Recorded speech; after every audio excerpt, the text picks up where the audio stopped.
wind that screams like a banshee, rain that falls not down, but sideways, driven by a 100-mile-an-hour gale. A landscape of unforgiving beauty where the North Atlantic wages a relentless war against the land.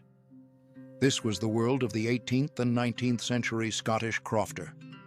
During the Highland Clearances between 1750 and 1860, over 100,000 families were driven from their ancestral lands, forced to scratch a living from the thin, rocky soil of the coast and islands.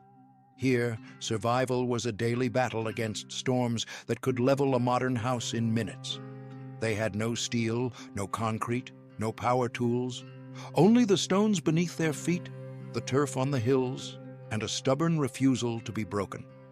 They built homes that were not just shelters, but fortresses of earth and stone, designed to disappear into the landscape and shed the wind like water off a duck's back. These were not the log cabins of the forest, but something far older, a building tradition stretching back to the Neolithic age. They understood that to survive the storm, you did not fight it, you yielded to it, becoming part of the land itself. But how did they build walls that could withstand hurricane-force winds without mortar to bind them? What secrets of turf and thatch kept them dry in a place where it rained over 250 days a year? And how did they live, breathe, and endure in these tiny, smoke-filled homes with their precious livestock as their only companions? From timber in the forests to stone in the mountains, every culture built to survive. This is timber and stone. The Blackhouse, a fortress of earth and stone. A man stands on a desolate coast, the wind tearing at his clothes. He is not looking for a view. He is looking for a flaw in the landscape, a slight depression, a natural fold in the earth that will offer the barest protection from the gales. This is the first step in building a Blackhouse, a home designed to be almost invisible, a structure that becomes part of the hill itself. The site selection was critical. Crofters would spend weeks studying the land, watching how the wind moved across the terrain, where the water pooled after rain, where the snow drifted in winter. They looked for natural windbreaks, a rocky outcrop, a fold in the hillside, anything that would deflect the worst of the Atlantic storms. The house would be built into the slope, its back to the prevailing wind, its profile so low that from a distance it looked like nothing more than a natural mound. The walls of a Blackhouse are a masterpiece of vernacular engineering. They are not single walls, but two concentric rings of dry stone, built about a meter apart. The builder, using nothing but his hands and a simple hammer, would select each stone with a practiced eye, fitting them together in a complex, interlocking puzzle. There was no mortar, only the friction and weight of the stones themselves holding the wall together. This was a skill passed down through generations, a silent language of stone and gravity. The outer wall was built first, using the largest, most weathered stones. These were the soldiers, the first line of defense against the storm. Each stone was carefully chosen for its shape and size, fitted so precisely that even today, centuries later, you cannot slide a knife blade between them. The technique, known as dry stain diking, required an understanding of stone that bordered on the mystical. A master builder could look at a pile of rocks and see the wall within them, each stone finding its perfect place in the structure. The inner wall was built with smaller, more regular stones, creating a smooth interior surface. This wall carried the weight of the roof, while the outer wall bore the brunt of the weather. The gap between the two walls was then packed with dense, peaty earth, creating a core of insulation a meter thick. This earthen heart served multiple purposes. It provided immense thermal mass, soaking up the heat from the central fire and radiating it back slowly through the night. It added weight and stability to the structure, anchoring it to the ground, and it created a breathable wall that allowed moisture to escape, preventing the damp and rot that would plague a modern, sealed home. The earth used for the core was not just any soil, it was carefully selected peat, rich in organic matter, that would compact over time into a dense, insulating mass. The peat was mixed with small stones and sometimes animal hair or straw for binding. This mixture, when properly compacted, created an insulation system with an R value comparable to modern materials, but with the added benefit of thermal mass that could store and release heat over many hours. Imagine the family, working together for months, hauling stones from the fields, digging peat from the bog. The children, their hands raw from the cold, would help their father fit the smaller stones into the gaps, learning the ancient craft through touch and repetition. This was not just construction, it was a ritual, a communal act of will against the encroaching wilderness. The women would prepare meals for the workers, often cooking over an open fire in the partially completed structure, the smoke mingling with the mist that rolled in from the sea. The result was a wall that was not just a barrier, but a living system.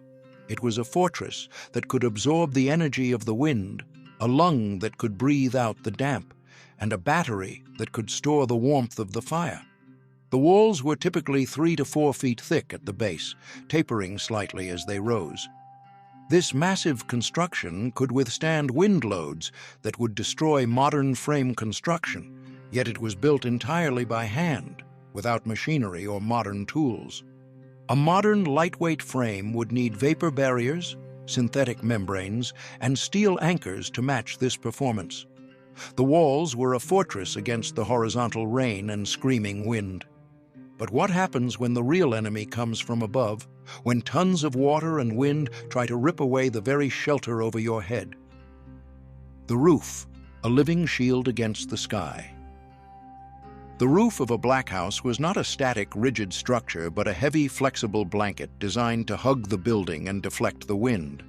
The frame was made of precious driftwood, collected from the shore after winter storms, or of the few stunted trees that grew in the sheltered glens. Every piece of timber was a treasure, used with the utmost care and ingenuity. In the treeless landscape of the Highlands and Islands, wood was more valuable than gold.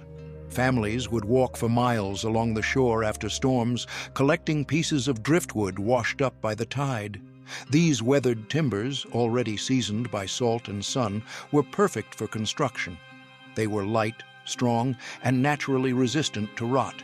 The largest pieces would become the main rafters, while smaller branches and twigs would be woven together to create a lattice for the thatch. The rafters rested not on the outer wall, but on the inner one, creating a distinctive shelf around the outside of the house. This design had a critical purpose. It allowed the rain to run down the thatch and soak the top of the earthen wall, keeping it damp and adding to its weight and stability. The house was designed to be wet on the outside, a feature that would horrify a modern builder, but was essential to its survival. This shelf, or scarcement, was typically 18 to 24 inches wide, creating a walkway around the house that was used for storage and as a working area. The overhang protected the walls from the worst of the driving rain, while the constant moisture kept the earthen core from drying out and cracking.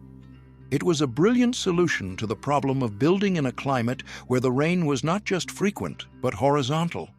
The thatch itself was a thick mattress of local materials, heather, rushes, or cereal straw, laid in dense layers. The thatching process was an art form in itself, requiring skill and experience to create a waterproof covering that would last for decades. The thatch was laid in overlapping layers, like scales on a fish, each layer shedding water to the one below. The thickness of the thatch varied from 12 inches at the ridge to 18 inches at the eaves, creating a natural drainage system that channeled water away from the structure. But how do you keep a thatch roof from being torn away by a 100-mile-an-hour gust? The Crofters' solution was as simple as it was brilliant. A web of ropes, woven from heather or straw, was stretched over the entire roof, and at the end of each rope, a heavy stone was tied. This weighted net, a stone-studded veil, held the thatch down against the fiercest of storms. The stones, often carefully selected for their shape and weight, would swing in the wind, their movement absorbing the energy of the gusts and preventing the roof from being lifted. A family inside would hear the muffled thud of the stones against the wall, a constant rhythmic reminder of the storm's fury and the strength of their home. But how do you secure tons of thatch and turf with nothing but twisted grass and rocks? The rope system was ingeniously designed. The ropes were made from twisted heather stems or straw, materials that were both strong and flexible. They were woven in a diamond pattern across the roof, creating a net that distributed the load evenly. The stones at the end of each rope were not random rocks, but carefully chosen weights, often shaped by generations of use. Some families had stones that had been used for decades, passed down from father to son like precious heirlooms. The roof was a living thing, constantly changing, constantly adapting. It was a haven for birds and insects, and in the summer it would sprout a carpet of wildflowers, further anchoring the turf and adding to its insulating properties. This was not just a roof, it was a meadow, a garden, a living shield that protected the family below. The turf layer on top of the thatch provided additional insulation and weight, creating an R value of 30 to 40, comparable to modern insulated roofing systems. In winter, the roof would be covered with snow, adding even more insulation and weight. The Blackhouse was designed to carry this load, the thick walls and massive construction easily supporting the additional tons of snow and ice. Modern homes in similar climates require expensive snow load calculations and reinforced structures, but the Blackhouse simply absorbed the weight, becoming stronger and more stable as the winter progressed. The modern equivalent would be a ballasted roof system. Here, the ballast was the living ecology of the place itself. The roof could survive the Atlantic's fury, but inside their stone fortress, families faced a deadlier challenge. How do you stay warm for 6 months without suffocating in your own home? The hearth, the heart of the Croft. Step inside a Blackhouse, and your senses are immediately overwhelmed. The air is thick with the pungent, earthy smell of peat smoke. Your eyes, accustomed to the bright light of the outside world, struggle to adjust to the dim, smoky interior. In the center of the room, a fire burns on a flat stone, its flames the only source of light and warmth. There is no chimney, only a small hole in the roof, often partially blocked to keep out the rain. The central hearth was the heart of the Croft, the focal point of family life. It was here that the food was cooked, the stories were told, and the songs were sung. The fire was never allowed to die, for to lose the fire was to lose everything. The peat, cut from the bog with a special tool called a tear's gear, would smolder for hours, releasing a steady, gentle heat. The hearth itself was a carefully constructed feature. The fire burned on a large, flat stone, often a piece of slate or granite that had been shaped and smoothed over years of use. Around this central stone, smaller stones created a fire ring, containing the flames and reflecting heat back into the room. The hearth was positioned precisely in the center of the house, equidistant from all walls, ensuring even heat distribution throughout the space. The fuel was peat, cut from the bog in rectangular blocks and dried through the summer months. Peat was the perfect fuel for the Blackhouse. It burned slowly and steadily, producing a gentle heat that would not overheat the small space. It also produced a thick, aromatic smoke that served multiple purposes. A single peat fire could burn for 12 to 16 hours, providing continuous warmth through the long Highland nights. The smoke would fill the upper part of the room, coating the rafters with a black, greasy soot. This was not a design flaw, it was a deliberate feature. The smoke cured the thatch, making it waterproof and resistant to insects. It also preserved the meat and fish that hung from the rafters, providing a vital source of food through the long winter months. A natural preservative, creating an environment hostile to bacteria while slowly curing the food. Living in such an environment required a special kind of resilience. The family would learn to live below the smoke, to move and work in the lower, clearer air. The children would play on the floor, their faces smudged with soot, their lungs accustomed to the smoky air. This was a world that would be considered intolerably harsh by modern standards, but for the crofter, it was simply life. The smoke layer was typically 4 to 5 feet above the floor, creating a clear zone where the family could live and work. The temperature difference between the upper and lower parts of the room created a natural convection current that helped to circulate the air and draw fresh oxygen in through small gaps around the door and walls.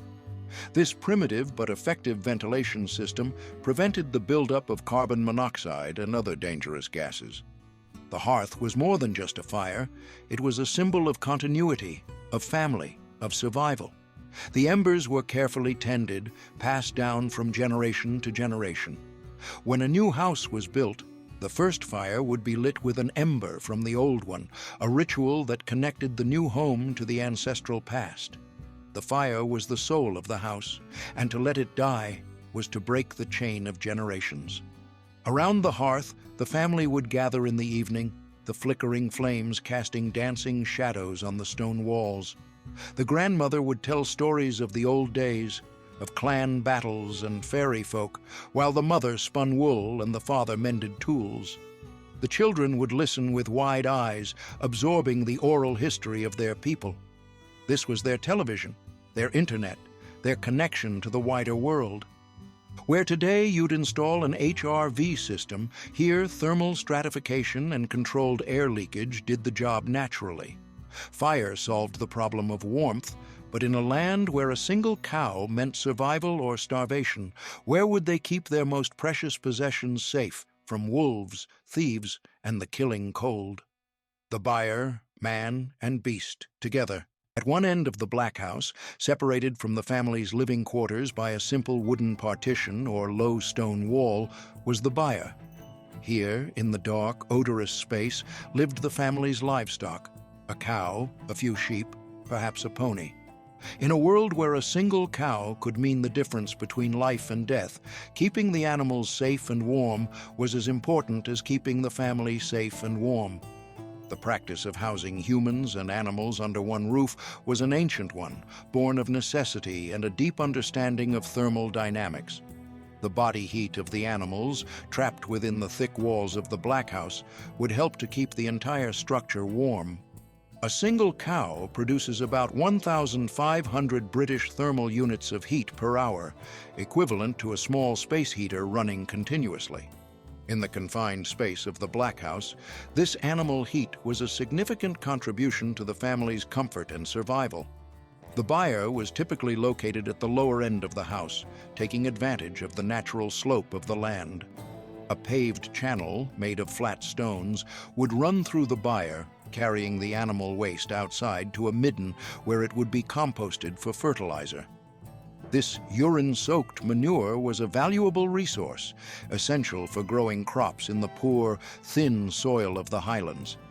The drainage system was carefully designed to prevent the accumulation of waste while preserving the valuable nutrients. The floor of the byre was typically paved with flat stones, creating a surface that was easy to clean and would not become muddy. The walls were the same thick, insulated construction as the rest of the house, providing protection from the cold and wind. Small openings near the floor allowed for ventilation, preventing the buildup of ammonia and other gases from the animal waste. Imagine the sounds and smells of the byre, a constant presence in the life of the crofter. The gentle lowing of the cow, the bleating of the sheep, the earthy smell of the animals and their feed. These were not nuisances, but reassurances. They were the sounds and smells of life, of wealth, of survival. The rhythmic chewing of the animals, the rustle of straw, the occasional snort or stamp. These were the lullabies that sent the crofter children to sleep. The children would grow up with the animals, learning to care for them from a young age. The cow would be milked twice a day, her milk providing a vital source of nutrition and the raw material for butter and cheese. The sheep would be sheared for their wool, which would be spun and woven into clothes and blankets. The animals were not just possessions, they were members of the family, partners in the struggle for survival. This close relationship between man and beast was a defining feature of crofting life. It was a world away from the sanitized, separated world of modern agriculture. It was a world where the boundaries between human and animal, between home and barn, were blurred. The animals provided warmth, food, and companionship, while the humans provided shelter, care, and protection. The shared living arrangement also had practical advantages beyond warmth. The animals could be monitored constantly, protecting them from predators and thieves. In a harsh climate where a single night of exposure could kill valuable livestock, the protection of the Blackhouse was essential. Where modern homes rely on supplementary heating systems, here livestock served as living radiators. The entire structure functioned as a single integrated system, each part supporting and enhancing the others. These were not just houses, they were living machines, perfectly adapted to their environment. The thick earthen walls provided thermal mass and insulation that modern homes struggle to match. A Blackhouse maintained stable temperatures within 5 to 10 degrees throughout the day, while modern homes fluctuate 15 to 20 degrees. The flexible, weighted roof could withstand hurricane-force gusts of 100+ miles per hour that would destroy conventional construction. The central hearth provided heat, light, and food preservation from a single fuel source. The peat fire consumed only 10 to 15 pounds daily, compared to modern systems consuming 50 to 100 pounds equivalent. The shared living space created a closed-loop system where waste became fertilizer, body heat became warmth, and every resource was maximized. Many Blackhouses remained inhabited until the 1970s, built to last using materials that improved with age. As Scottish writer Neil Gunn wrote, "It is a land of which it is easy to say that it is bleak and desolate, but it is a land of which it is also easy to say that it is beautiful and that it has a soul." The Blackhouse was the soul of the Croft, a testament to people who refused to be broken. They understood the Gaelic proverb, "An rúd a thig lays a gawith, falhaid a lays an uiske." What comes with the wind will go with the water, and built accordingly, not to conquer nature, but to endure it. In Highland folklore, the stones themselves held the memories of those who touched them. The Blackhouse was a library of such memories, a living history of a people who carved life from the edge of the world. They knew the truth of the old Scottish saying, "Lang may your lum reek, long may your chimney smoke," a blessing for homes filled with warmth and life. In their small, smoky homes, surrounded by the storm's roar, they found a way not just to survive, but to live and pass on their wisdom. If you lived today facing Atlantic winds, you'd take 4 lessons: build low into the landscape, use thermal mass over insulation, design for flexibility, not rigidity, and integrate all systems to work together. Every structure tells the story of those who refused to surrender to the elements. Let me know in the comments what impressed you most about these masters of stone and storm. See you in the next episode.